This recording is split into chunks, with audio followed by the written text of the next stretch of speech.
Et on va commencer avec... On va commencer avec Laurent de Lumine. Notre métier, c'est l'éclairage solaire. Donc, nous captons, nous stockons et nous restituons de l'énergie. Alors pour vous, si on devait expliquer votre projet à un enfant de 5 ans, comment est-ce que vous diriez de manière très très simple ce que vous faites? Alors, personnellement, j'ai un enfant de 4 ans et j'essaye de lui expliquer tous les jours. Donc, il voit de plus en plus de panneaux solaires, il voit de plus en plus d'éclairage solaire. Et même à 5 ans, on peut comprendre très rapidement qu'on peut utiliser donc l'énergie de capter la journée, la stocker et la restituer pour la nuit. Et qu'est-ce qui différencie donc votre projet des panneaux solaires qu'on pourrait avoir de manière habituelle? Notre projet se différencie sur plusieurs points. C'est-à-dire qu'on est déjà parti dans un premier temps sur le design. Donc on a pensé que l'éclairage solaire devait être esthétique pour bien s'intégrer dans la ville. Et c'est vrai qu'on s'est rendu compte qu'à travers le monde, la France en général était vraiment la ville lumière. On a vraiment un mobilier urbain qui est développé et on a vraiment une recherche d'esthétisme à travers ce qu'on voit. Aux États-Unis, on voit encore des câbles qui sont à travers les rues, on voit des candélabres qui sont plus ou moins anciens. Nous, on a vraiment fait une recherche sur le design et à partir de là, on a développé aussi des technologies pour améliorer l'existant. Donc on a travaillé sur le stockage, la durée de stockage, sur la captation et sur la restitution. Mais comment vous est venue cette idée alors? Comment est-ce que c'est né ce projet Alors ce projet est venu assez naturellement, puisqu'on était constructeur donc, de supermarchés, donc de projets immobiliers, et on s'est très vite rendu compte qu'on avait des soucis avec les gaines existantes, c'est-à-dire que les gaines avaient été écrasées, les gaines n'étaient pas au bon endroit, et on s'est dit finalement, puisqu'on met des panneaux solaires sur nos bâtiments, pourquoi on ne mettrait pas des panneaux solaires pour éclairer nos rues, nos communs? Donc très rapidement, on s'est dit il faut trouver une solution puisqu'on a une visite du préfet et une inauguration quasiment dans 72 heures. Et on a pris la solution du solaire parce qu'un lampadaire solaire autonome, on peut le disposer n'importe où. Et très rapidement, on peut faire des fondations pour le faire marcher. Et c'est vrai que le soir même, tout était relié, tout était illuminé, on a pu faire notre inauguration. Félicitations. Et alors vous qui avez connu les deux, donc est-ce que vous avez travaillé donc dans une grande structure et aussi vous avez tenté l'aventure start-up. Alors comment est-ce que vous le vivez aujourd'hui? C'est quoi la grosse différence? Alors une structure, elle est déjà établie. Donc je dirais il n'y a pas grand-chose à créer.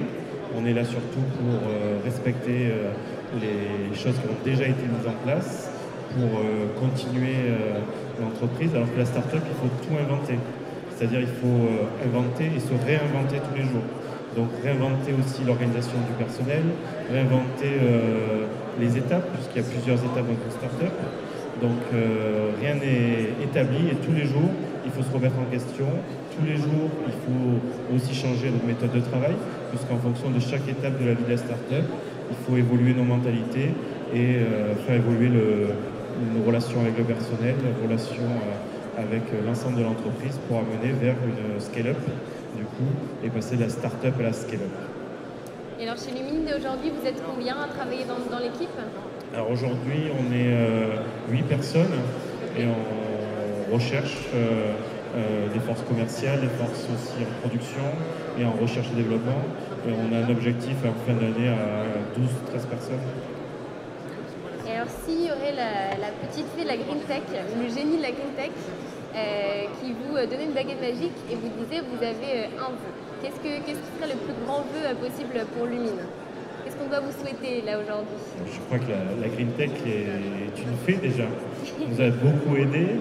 Tout le personnel, c'est vrai, nous a énormément aidé financièrement déjà dans le premier temps. On faisait partie des phases où il y avait le financement. Nous a donné beaucoup d'informations qui ont été utiles. On a des personnes qui sont passées à la Green Tech avec qui on travaille maintenant dans les grandes compagnies. Aujourd'hui, ce qu'on peut demander à la Green Tech, je crois qu'on a déjà eu pas mal. Donc je pense qu'il n'y aurait pas grand-chose à demander de plus.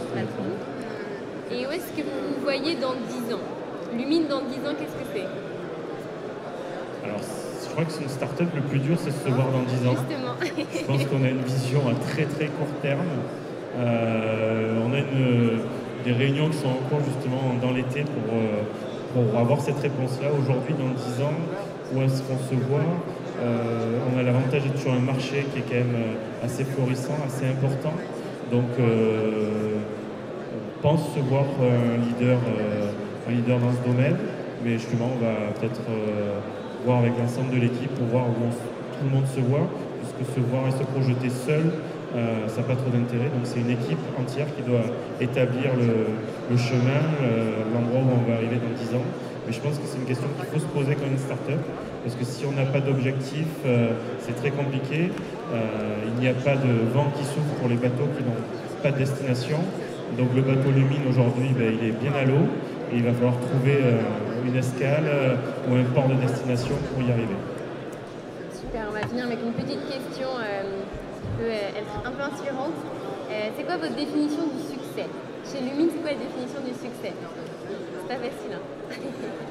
Chez Lumine, le succès. Alors le succès, c'est avant tout pour le produit, pour l'entreprise, avant que ce soit pour les personnes, je pense.